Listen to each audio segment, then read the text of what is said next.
يا أيها الذين آمنوا أطيعوا الله وأطيعوا الرسول ولا تبطلوا أعمالكم. السلام علیکم ورحمۃ اللہ وبرکاتہ. بسم اللہ الرحمن الرحیم. الحمد للہ والصلاة والسلام علی رسول اللہ وعلی آلہ واصحابہ اجمعین. محترم سامعین کرام، آج میں آپ کے سامنے ایک نیا موضوع لے کر کے حاضر ہوا ہوں، اور وہ ہے روح کی غذا کیا ہے. روح کی غذا کیا ہے، یہ ٹاپک ہے، یہ عنوان ہے، اور اس عنوان کے تحت انشاءاللہ کئی پارٹ میں اس پر ہم گفتگو کریں گے. اور آج بروز اتوار 24 صفر 1442 ہجری مطابق 11 اکتوبر 2020 کی تاریخ ہے.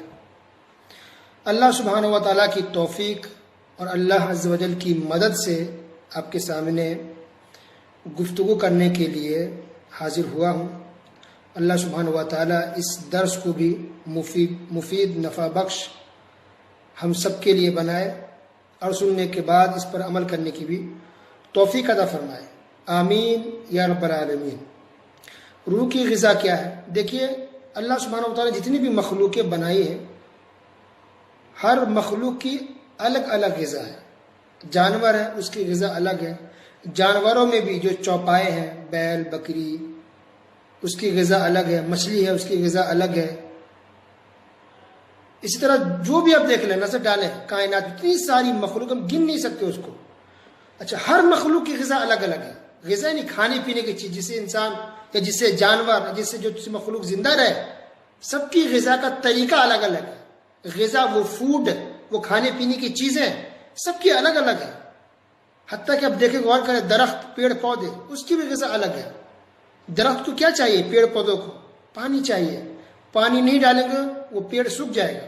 اس کو سورج کی روشنی چاہیے. اگر کوئی پیڑ پودا لگاتے ہیں گھر کے اندر، روم کے اندر، بند کمروں میں اگر پھول لگائیے، کبھی پھول نہیں کھل پائے گا، سوکھ جائے گا، مرجھا جائے گا.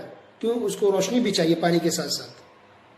لیکن اگر پیڑ کے اندر جا کر آپ گوشت ڈال دیں، چاول ڈالیں، تو پیڑ کے کسی کام کا نہیں، اسے فائدہ نہیں اٹھا پائے گا. لیکن یہی دال، یہی چاول، یہی روٹی انسان کو چاہیے. تو انسان کے جسم کی غذا کیا ہے؟ روٹی ہے، چاول ہے، سبزی ہے، دال ہے، پانی ہے، بہت ساری چیزیں ہیں. بلکہ اللہ سبحانہ و تعالیٰ نے تمام مخلوقوں میں سب سے زیادہ جس مخلوق کے کھانے پینے کا انتظام کیا ہے، وہ ہے انسان. انسان کے کھانے پینے کے لیے سب سے چیزیں اللہ سبحانہ و تعالیٰ نے مہیا کی ہیں اور پیدا فرمائی ہیں. تو یہ انسان دو چیزوں سے بنا ہوا ہے، ایک جسم اور نمبر 2 روح.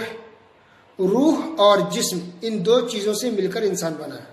تو جب روح نکل جاتی ہے انسان کے جسم سے، تو وہ انسان نہیں رہتا، مر جاتا ہے.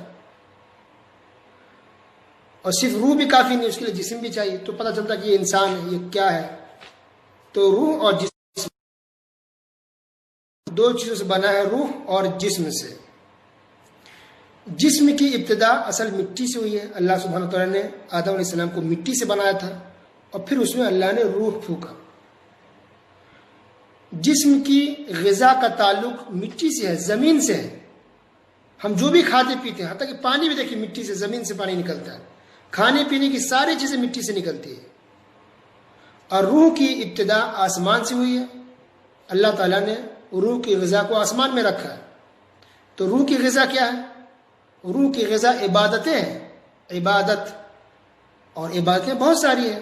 نماز، روزہ، حج، زکوٰۃ، صدقہ، خیرات، نیک اعمال، جتنی عبادتیں ہیں، یہ عبادتیں، نیک اعمال، یہی روح کی غذا ہے.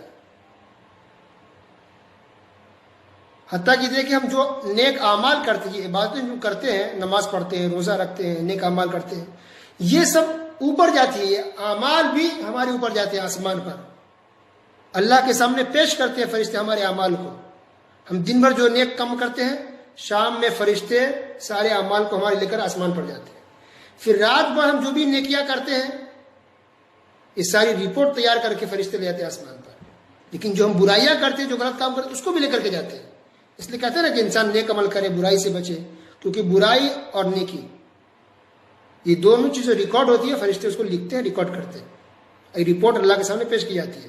تو یہ روزانہ 2 مرتبہ ہمارے اعمال، ہمارے کام آسمان پر جاتے ہیں، اور ہفتہ واری بھی ہمارے اعمال اللہ کے پاس آسمان پر جاتے ہیں، ہر سوموار اور جمعرات کو، یوم الاثنین یوم الخمیس.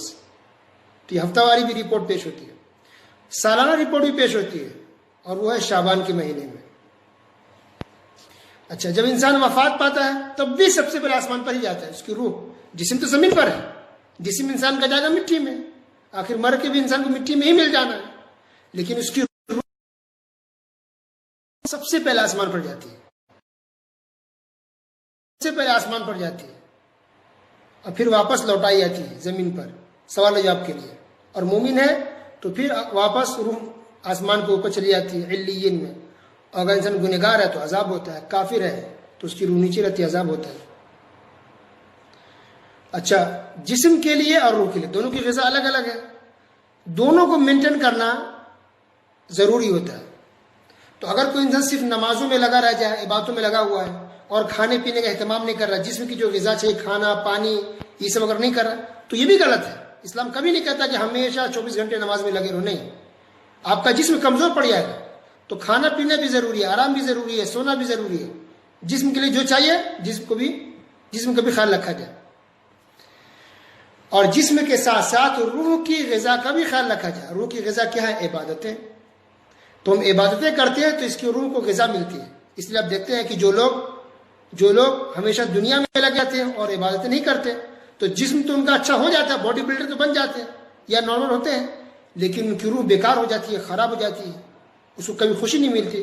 اس لیے بڑے بڑے مالدار پیسے والے کو آپ نے دیکھا ہوگا، سنا ہوگا، جو مشہور لوگ ہوتے ہیں پیسے والے، ان کو کبھی سکون نہیں ملتا ہے. کیوں؟ کیونکہ وہ عبادت نہیں کرتے، اللہ سبحانہ و تعالیٰ کی بات نہیں کرتے. تو روح کو غذا نہیں، اس کی روح گندا ہو جاتی ہے، اس کی روح بیکار خراب ہو جاتی ہے، اس کی روح بیمار پڑ جاتی ہے. تو انسان کو سکون تبھی ملے گا دلی، جب انسان کی روح اچھی ہوگی اور روح کو غذا ملے گی، تبھی انسان کو سکون اور اطمینان ملتا ہے. اس لیے کسی کو بھی اطمینان چاہیے تو عبادت کرے، ذکر و اذکار کرے، اللہ کی بات میں لگ جائے، سکون اسی میں ہے.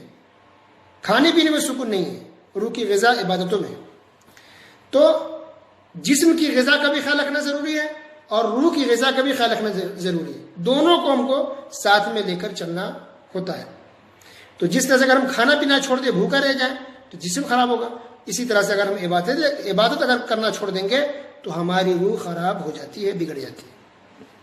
لیکن ہمارا ٹاپک ہے روح کی غذا کیا ہے، لہذا ہم روح کی غذا کیا ہے اسی بات پر، اسی ٹاپک پر ہم گفتگو کنٹینیو انشاءاللہ کئی پارٹ میں تفصیل سے کریں گے انشاءاللہ. تو روح کی غذا بہت ساری ہے کیونکہ عبادتیں بہت ہیں. تو سب سے پہلے ہم ذکر کریں گے، بیان کریں گے ذکر و اذکار کے بارے میں، کہ ذکر و اذکار اس کی کیا اہمیت ہے، کیا فضیلت ہے، اس کا کتنا اجر و ثواب ہے، اور انسان کی زندگی پر اس کا کتنا بہتر اور اچھا اثر پڑتا ہے. ان تمام چیزوں کو ہم انشاءاللہ تفصیل سے سنیں گے اگلے درسوں میں انشاءاللہ. آج کے لیے بس اتنا ہی. وصلی اللہ علی نبینا محمد وعلی آلہ وصحبہ اجمعین. والسلام علیکم ورحمۃ اللہ وبرکاتہ.